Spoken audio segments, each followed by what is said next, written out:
খ্রিস্টতে প্রিয় ভাই এবং বোন, আমরা যাত্রিকের গতি নিয়ে আলোচনা করছি। গত ভিডিওতে আমরা পার্ট 3 নিয়ে আলোচনা করেছি। আজ পার্ট 4 নিয়ে আলোচনা করব।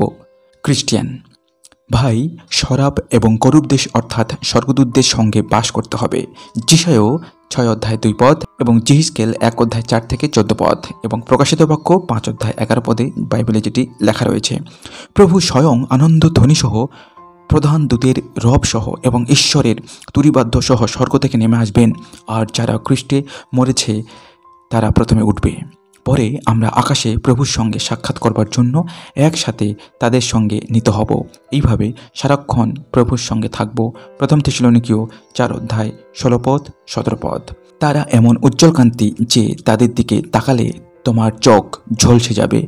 আমাদের আগে যে শত শত অযুত লোক সেখানে গেছেন, তাদের সঙ্গে দেখা হবে। তারা কারো হিংসা করেন না, তারা পরস্পরকে ভালোবাসেন, সকলে পবিত্র, সকলে ঈশ্বরের সাক্ষাতে চলাফেরা করেন এবং চিরদিনের জন্য গ্রাহ্য হয়ে ঈশ্বরের সাক্ষাতে দাঁড়িয়ে আছেন। সংক্ষেপে বলি, সেখানে স্বর্ণমুকুট পরা প্রাচীনদের দেখতে পাবো। প্রকাশিত বাক্য 4 অধ্যায় 4 পদ। সোনার বীণাধারী পবিত্র নিষ্কলঙ্কদের দেখতে পাবো। এরা কেউ নারী সংস্পর্শে কলুষিত হয়নি, কারণ এরা কৌমার ব্রতী। মেষশাবক যেখানে যান, এরাও সেখানে তার অনুসরণ করেন। প্রকাশিত বাক্য 14 অধ্যায় 4 পদ। যারা সেখানকার অধীশ্বরকে মন প্রাণ দিয়ে ভালোবাসতেন, জগতের লোকেরা তাদের দেহকে টুকরো টুকরো করে কেটেছে, আগুনে পুড়িয়ে মেরেছে, হিংস্র জন্তু দিয়ে জীবন্ত অবস্থায় খাইয়েছে, সমুদ্রে ডুবিয়ে মেরেছে, তাদেরও দেখতে পাবো। এদের কেউ কেউ বিদ্রূপ, কষাঘাত, এমনকি শৃঙ্খলিত হয়ে কারাবরণ করেছেন। এরা প্রস্তরঘাতে হত, করাত দ্বারা দ্বিখণ্ডিত এবং তরবারির আঘাতে নিহত হয়েছেন। নিঃস্ব, ক্লিষ্ট এবং উৎপীড়িত অবস্থায় মেষ এবং ছাগ চর্ম পরিহিত হয়ে ঘুরে বেড়াতেন। এদের পক্ষে জগৎ উপযুক্ত স্থানে ছিল না।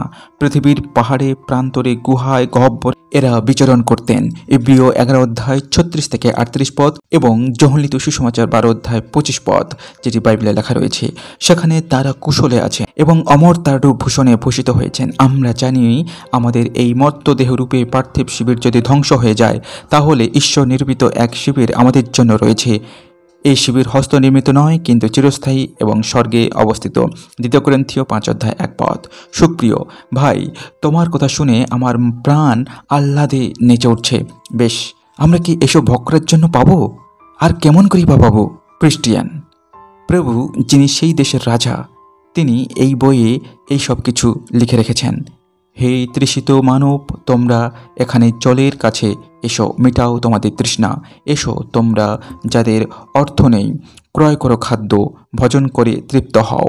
এসো, বিনামূল্যে ক্রয় করো দুগ্ধ এবং দ্রাক্ষারস। যাতে ক্ষুধার নিবৃত্ত নেই, তার জন্য কেন বৃথা অর্থ ব্যয় করো?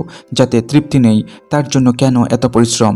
যিশায় 55 অধ্যায় 1 থেকে 2 পদ। যিশু বলেন, যে আমার কাছে আসে তাকে আমি কখনো পরিত্যাগ করব না। যদি কেউ তৃষ্ণার্ত হয়, সে আমার কাছে এসে পান করুক। যোহলিত সুসমাচার 6 অধ্যায় 37 পদ এবং 7 অধ্যায় 37 পদ। যে তৃষ্ণার্ত সে আসুক, যে ইচ্ছুক সে বিনামূল্যে জীবন জল পান করুক। প্রকাশিত বাক্য 22 অধ্যায় 17 পদ। তার মানে, যদি আমাদের অন্তর এসবের জন্য সত্যি ব্যাকুল হয়, তাহলে তিনি বিনামূল্যে এইসব কিছু দেবেন। সুপ্রিয়, এসব কথা শুনে সত্যি খুব আনন্দ হলো। ভাই, একটু পা চালিয়ে চলো না। সুপ্রিয়ের অবস্থার বিষয়ে মথি লিখিত সুসমাচার 13 অধ্যায় 20 এবং 21 পদে যেটি লেখা রয়েছে। এই লোকেরা পাথুরে জমিতে পড়া বীজের মতো। তারা ঈশ্বরের বাক্য শুনে সঙ্গে সঙ্গে গ্রহণ করে এবং তাদের এমন আনন্দ হয় যে প্রকৃত খ্রিস্টানদের থেকেও দ্রুত ধর্মপথে চলতে চায়, কিন্তু কোনো রকম দুঃখ, কষ্ট বা বাধাবিঘ্ন এলে সঙ্গে সঙ্গে জাগতিক পথে ফিরে যায়। আজ আমরা পার্ট 4 নিয়ে আলোচনা করলাম। পরবর্তী ভিডিওতে আমরা পার্ট 5 নিয়ে আলোচনা করব। ততক্ষণে আপনারা ভালো থাকুন, সুস্থ থাকুন এবং সঙ্গে থাকুন। ধন্যবাদ।